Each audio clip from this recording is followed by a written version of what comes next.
Let me ask you a question that might just make you angry. Why do you assume the fish have moved deep just because the May afternoon sun is hot? It is the most common, deeply ingrained habit in all of fishing. The moment the sweat starts pouring down your face, you abandon the bank. You start dragging heavy jigs in 20 feet of water. You are completely convinced the fish are trying to cool off. But what if I told you a secret? Running to the deep water is a massive mistake. You are actually running away from the most aggressive, actively feeding fish on the entire lake. Today, we are tearing down the ultimate springtime fishing myth. I'm going to show you exactly why that blazing afternoon sun is the best thing that can happen to your shallow water bite. Your stubborn belief in the deep water retreat is the exact reason you catch absolutely nothing after lunchtime. Stick around. This discovery is going to flip your entire strategy upside down. Before we dive in, let me know in the comments right now, what is your go-to depth when the sun gets brutal? Be honest, and let us see how many of you have fallen into this trap.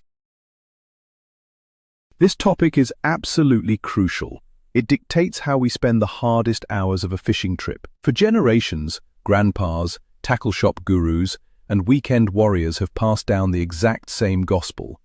They say bright sun and hot weather equal deep water. We have been conditioned to believe that fish are just like us. We think they retreat to the basement with the air conditioning on full blast when the summer heat arrives. Because we hear it so often, we repeat the same mistakes year after year. We spend the prime afternoon hours staring at fish finders in open water. We bake in the heat. We get completely skunked. We just accept that the midday bite is tough. We pack up early to head home. But the reality is completely different. We are applying late August logic to the month of May. We are completely ignoring the biology of the fish. We are ignoring the true conditions of the water.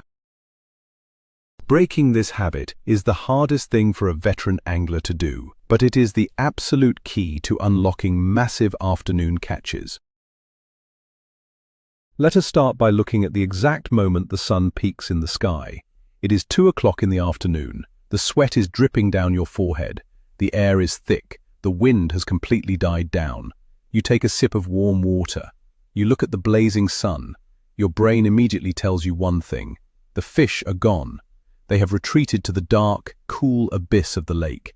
So, you reel in. You put away your shallow water baits. You start dragging a heavy jig in 20 feet of water. But guess what? You sit there for 3 hours. You do not get a single bite. Why? Because you fell for one of the oldest fishing myths in the book.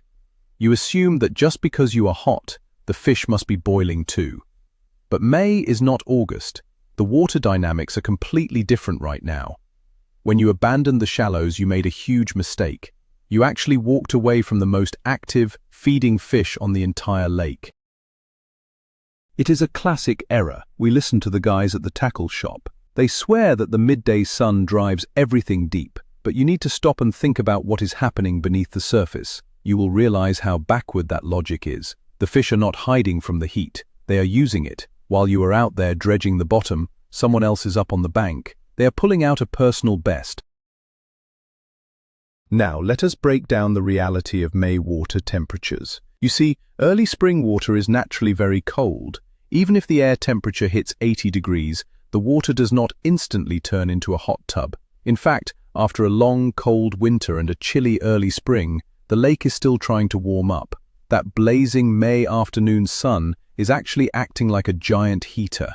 The fish absolutely love it. Think about it from the perspective of the fish. They are cold-blooded creatures. Their metabolism is entirely driven by their environment. When the water is chilly in the morning, they are sluggish. But as the sun beats down on the shallows for 5 or 6 hours, something changes. The surface temperature rises a few degrees. That slight increase is like a shot of adrenaline for a bass or a walleye. It kicks their metabolism into high gear. They get hungry. They get aggressive. So while you are sweating in your boat, you make a false assumption. You assume the fish are seeking refuge in the deep, freezing water, but they are actually moving up. They want that warmth. They need it to digest their food and recover from the spawn. You are out there fishing 20 feet down. The water down there is still locked in an icy grip, and you wonder why your bait is being completely ignored. Let us talk about what the fish are actually doing biologically during this time. For most predatory fish, May is the post-spawn period. They have just spent the last few weeks going through a grueling process. Spawning is the most exhausting event of their entire year. They are tired. They are incredibly hungry. They need to pack on weight quickly to survive. Now, ask yourself a logical question. Where is the easiest meal going to be? Is it going to be suspended out in the middle of nowhere in 30 feet of water? Or is it going to be right up in the shallow cover? The shallows are where all the baitfish, frogs, and insects are hanging out. The answer is obvious. The shallows are an all-you-can-eat buffet right now. When that afternoon sun heats up the dirt and the rocks near the bank, it triggers a chain reaction. The microscopic plankton get active. This brings in the minnows. The minnows bring in the bluegill. Ultimately, the bluegill bring in the giant predators you are trying to catch. If you back off into the deep water just because your neck is sunburned, you are making a mistake. You are completely removing your bait from the dining room. The fish are not going to leave a buffet just to go sit in an empty, cold room out in the deep. Another massive piece of the puzzle is the dissolved oxygen level. Most fishermen completely ignore this factor. We tend to think only about water temperature, but oxygen is just as critical to a fish as it is to us. In the deep summer, shallow water can sometimes become depleted of oxygen. This forces fish to seek deeper, cooler, more oxygenated areas. But in May, that process has not happened yet. The deep water has not fully stratified. In many lakes, the deepest parts are actually dead zones. The spring rains and the wind have churned up the shallows. This infuses the shallow water with a massive amount of oxygen. Add in the new growth of aquatic weeds. When the sun hits those fresh green weeds in the afternoon, magic happens. They start pumping out pure oxygen through photosynthesis. The fish know this. They feel it. Swimming into a shallow, weed-choked bay on a sunny May afternoon is amazing for them. It is like a breath of fresh air. They feel energized and ready to hunt. So, you cast your heavy Carolina rig out into the abyss. You might be throwing it into water that is practically lifeless. The fish are shallow because they can breathe easily, stay warm, and find food all at once. So how do fish handle the bright light if they are staying shallow? This is where the old-timers get it completely wrong. They assume bright sun means the fish have to go deep to escape the intense light. But fish do not need to dive 20 feet down to find darkness. They just need a little bit of cover. A single fallen tree, a wooden dock, or a thick patch of lily pads is perfect. It provides all the shade they could ever ask for. Think about a hot day in your own neighborhood. If you are walking down the street and get too hot, you do not climb down into a sewer to cool off. You just walk under the shade of a big oak tree. Fish do the exact same thing. Instead of leaving the shallow feeding grounds, they just tuck themselves tight under cover. A giant bass will slide right up under a pontoon boat in 2 feet of water. They will bury their nose into the thickest clump of grass they can find. The beauty of this situation is that it actually makes them incredibly predictable. On a cloudy morning, the fish might be roaming all over the place. But when that May afternoon sun gets high and bright, it pins them down. It forces them to specific targets. If you know how to skip a jig under a dock, you hold the keys to the kingdom. Let us dig a little deeper into the menu, because understanding the bait is the secret. If you want to catch the predators, you have to know what the prey is doing. In May, the baitfish are not hanging out in deep water. The shad, the minnows, and the bluegill are all heavily focused on the shallows. Why? Because they are either spawning themselves or they are feeding. They eat the insects and algae that thrive in the warm, shallow water. If you want to know where the wolves are, you have to follow the sheep. The big bass, the pike, and the walleye are not going to migrate out to the deep water. It makes no sense if all their food is swimming around in 3 feet of water near the bank. It is simple math. Predators are lazy by nature. They want maximum caloric intake for minimal energy expenditure. Swimming a mile offshore to hang out in a deep hole makes no sense. They would have to commute back to the bank every time they want a snack. They are going to set up camp right next to the kitchen. When you see nervous baitfish flickering on the surface near the shoreline, pay attention. That is a dead giveaway on a hot afternoon. You should be throwing a topwater frog or a shallow crankbait right into the chaos. Do not drag the bottom of the lake, hoping for a lost fish. Now, let us talk about a factor that can completely supercharge this shallow afternoon bite. I am talking about the wind. Most May afternoons bring a steady breeze. This is an absolute game changer. When the sun is hot and the wind starts howling, the amateur fishermen give up. They start packing up and heading for the boat ramp. They complain that it is too hard to cast. They say it is too hot to stay out. But the wind is actually your best friend. A good breeze breaks up the surface of the water. It creates a heavy chop. This chop acts like a natural pair of sunglasses for the fish. It diffuses that bright, intense sunlight. It reduces the penetration of the rays and creates a sense of security. Because the light is broken up, the fish feel hidden. They feel safe even in 2 feet of water. On top of that, the wind pushes the warm surface water directly against the shoreline. It blows the plankton into the shallow rocks. The baitfish follow the plankton. The big predators follow the baitfish. This creates a massive feeding frenzy right on the bank in the middle of a hot afternoon. The next time the sun is beating down and the wind picks up, do not run. Point your boat toward the windward banks. Tie on a spinnerbait and hold on tight. There is another scenario where fishing deep is a massive mistake, and that is muddy water. Spring rains often wash a ton of sediment into the lakes and rivers. When the water looks like chocolate milk, the rules change entirely. In muddy water, sunlight cannot penetrate very deep at all. If you are fishing 15 or 20 feet down in dirty water, you are in trouble. You are basically fishing in pitch-black darkness. The water down there is cold, dark, and mostly devoid of life. But up in the top 2 or 3 feet, the sun is actually doing some serious work. The muddy water absorbs the heat from the sun much faster than clear water does. This means those muddy shallows will warm up incredibly fast on a sunny afternoon. The fish will flock to these areas like a magnet. They will roam the warm, shallow flats looking for an easy meal. Because visibility is low, they rely heavily on their lateral lines. They feel the vibration of their prey. This is the perfect time to tie on something loud and obnoxious. A big, rattling square-bill crankbait or a vibrating jig will get crushed in these conditions. Forget the deep drop-offs. Stay shallow, stay loud, and let the muddy water work in your favor. Let us take a moment to shatter a massive myth about the electronics on your boat. You look down at your fish finder screen. The surface temperature gauge says it is 75 degrees. You panic. You think the water is boiling. You tell yourself you need to get out to the main lake points immediately. But here is the truth that nobody tells you. That temperature gauge is only reading the top few inches of the water column. Yes, the very surface might be warm. It has been baking in the sun all afternoon. But just 2 or 3 feet down, the water is significantly cooler. The fish know exactly where to position themselves in the water column. They always find the perfect comfort zone. They might be sitting in 4 feet of water. They are perfectly content in temperatures that are 10 degrees cooler than what your screen is showing. Do not let a digital number dictate your entire strategy. Trust your instincts and trust the seasonal patterns. It is still May. The core temperature of the lake has not reached the dangerous levels of late August. The fish do not need to flee to the abyss.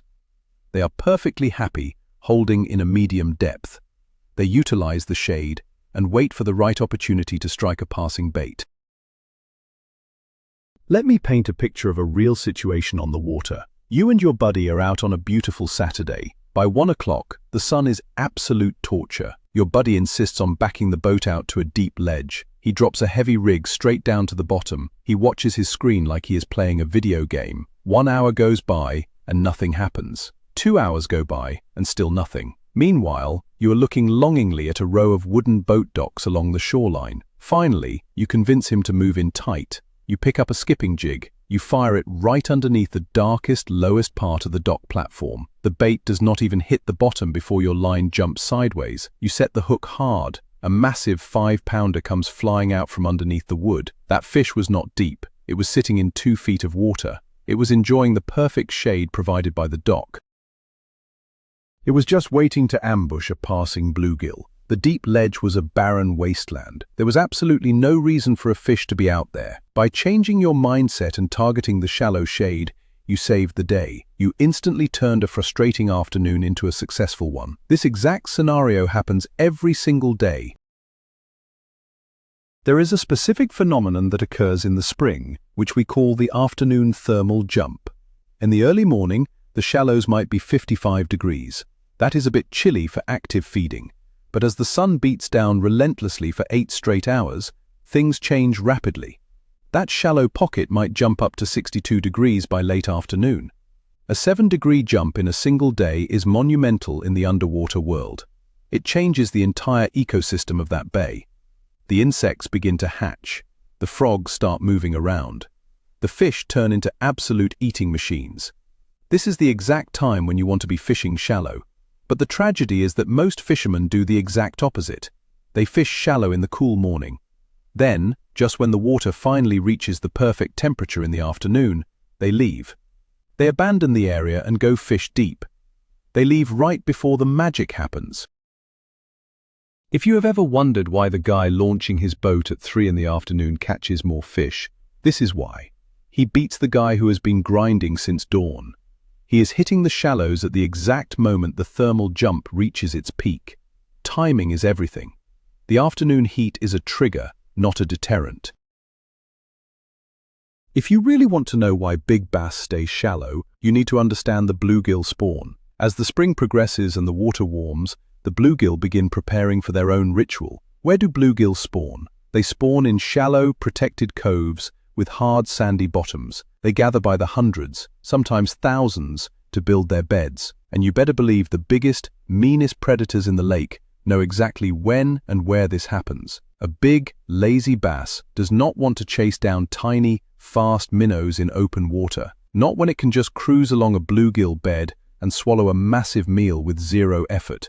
When the afternoon sun is bright, it makes those shallow, sandy areas highly visible. The bluegill become very active. The predators use the surrounding cover to stalk the bluegill beds. They hide in nearby weed lines or fallen timber.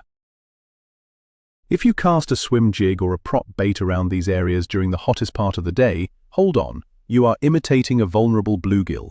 The response is usually incredibly violent. You are ignoring the most crucial food source of the month if you fish deep. Choosing to drag a worm in 30 feet of water instead of hunting the bluegill beds is a huge mistake.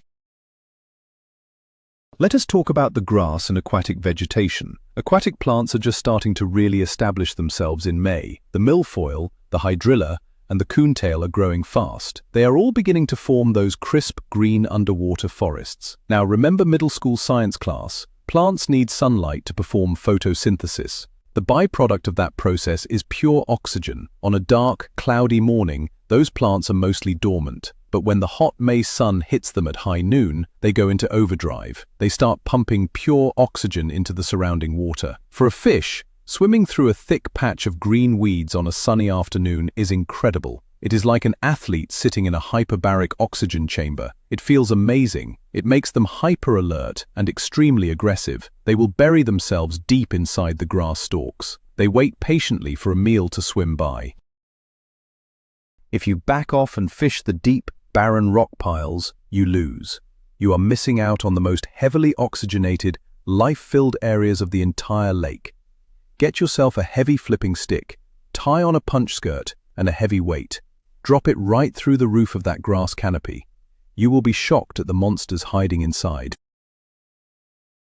One of the most fascinating things to watch is the shifting shadow line. When fishing the shallows on a bright afternoon, you can see how the fish move with the sun. They do not leave the area, they just adjust their positioning based on the shadow lines. Think about a big overhanging willow tree on the bank. At noon, the sun is directly overhead. The shadow is cast tight against the trunk of the tree. The fish will be tucked right up against the dirt. They sit in 6 inches of water to stay in the shade. But as the afternoon progresses into evening, the sun drops lower in the sky. The shadow from that tree begins to stretch out further and further over the water. The fish will literally follow that shadow line as it extends outward. By 4 or 5 in the afternoon, they might be 10 yards off the bank, but they are still holding exactly on the edge of the shadow.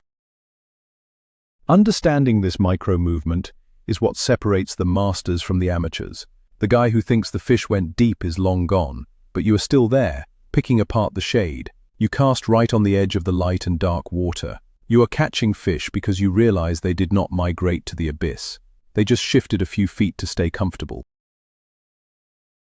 We really need to emphasize why deep water can be an absolute dead zone in early May. Unlike late summer, when the deep water provides a cool refuge with a stable temperature.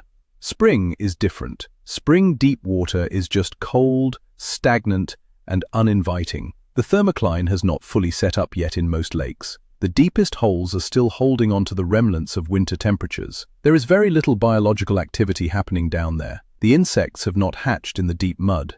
The crawfish are mostly up shallow in the warm rocks. The baitfish avoid the deep water completely. So why on earth would a predator fish choose to go there? They are driven entirely by their stomachs and their comfort. A 20-foot deep hole in May offers neither food nor warmth. When you cast out into the middle of the lake, you let your bait sink for 10 seconds. You are basically dropping it into a lifeless desert.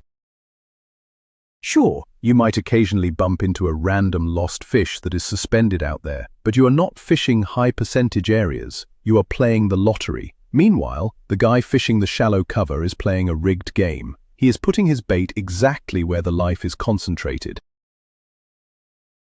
If you are going to commit to the shallow bite, you have to adjust your tackle appropriately. You cannot use the same gear you are using to drag open water. Shallow water fishing on a sunny day is close quarters combat. You are going to be throwing into heavy cover. You will be casting under docks and into thick grass. You need heavier line to handle the environment.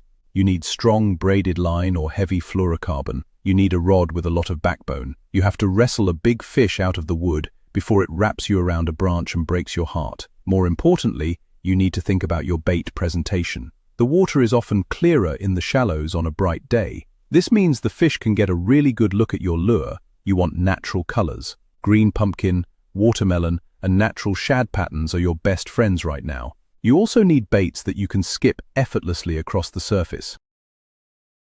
You must get them deep into the shadows. A weedless, wacky-rigged worm or a compact skipping jig is absolutely lethal. The stealth of your cast is just as important as the lure itself. You want the bait to slide into the water with barely a ripple, right into the heart of the shade. One of the biggest mistakes people make when staying shallow is falling into the speed trap. They think that because the sun is high, the fish must be lethargic and lazy, so they cast out a worm and just let it sit there. They barely drag it along the bottom. This is a massive trap. Remember what we talked about earlier, that hot sun is actually raising the water temperature and increasing the metabolism of the fish. They are not sleepy, they are highly aggressive and ready to react. This is the perfect time to burn a bait past their face. You want to trigger a pure reaction strike. A fast-moving spinnerbait is perfect. A shallow running crankbait deflected off a piece of wood works wonders. It can cause a vicious strike from a fish that was just sitting in the shade, minding its own business. They do not have time to inspect the bait. They just see a flash of movement entering their territory. Their predatory instinct takes over. They smash it with incredible force. By speeding up your presentation, you can cover so much more water. You put your bait in front of dozens of active fish.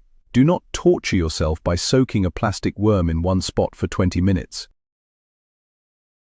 Let us look at a classic tournament scenario that proves this point time and time again. Picture two different anglers competing on a hot May afternoon. Angler A gets frustrated by the heat. He fires up his big outboard motor and runs offshore. He scans deep ledges with his expensive electronics. He spends 3 hours staring at a screen. He drops a spoon down to fish that will not bite. They are inactive and suspended in cold water. Now picture Angler B. He stays right up in the shallow creeks. He gets back into the dirtiest, shallowest water he can find. The sun has been baking the mud all day. He puts his trolling motor on high and starts power fishing. He targets laydowns and stump fields. By 3 o'clock, Angler A comes back to the weigh-in with 2 small fish. He has a terrible sunburn and complains about the tough conditions. Angler B rolls up with a massive bag of heavy, post-spawn fish and takes home the trophy. This is not a hypothetical story. This happens every single weekend on lakes all around the world. The offshore guy let his own physical discomfort dictate his fishing strategy. The bank guy understood the biology of the fish. He exploited the hot afternoon sun to his absolute advantage. It is important to clarify that you must know how to read the right kind of cover. Not all shallow water is created equal on a hot afternoon. You cannot just pull up to a random flat, featureless mud bank and expect to crush them. You have to learn how to identify the high percentage targets. The key is proximity to deep water. even if they are not in the deep water themselves. A shallow flat that drops off sharply into a creek channel is an absolute goldmine. The fish can slide up onto the flat to feed and sun themselves. They know they have a quick escape route to deeper water if danger approaches. You are looking for specific irregularities. Look for a single large boulder on a sandy flat. Find one isolated patch of lily pads on an otherwise bare shoreline. Target a dock that has brush piled up underneath it. These isolated pieces of cover in the shallows are like magnets for big fish on a sunny day. They provide an ambush point, essential shade, and a sense of security. When you are moving down the bank, do not just cast blindly. Analyze what is right in front of you. Pick out the absolute thickest, darkest, most intimidating piece of cover you can find. Pitch your bait directly into the center of it.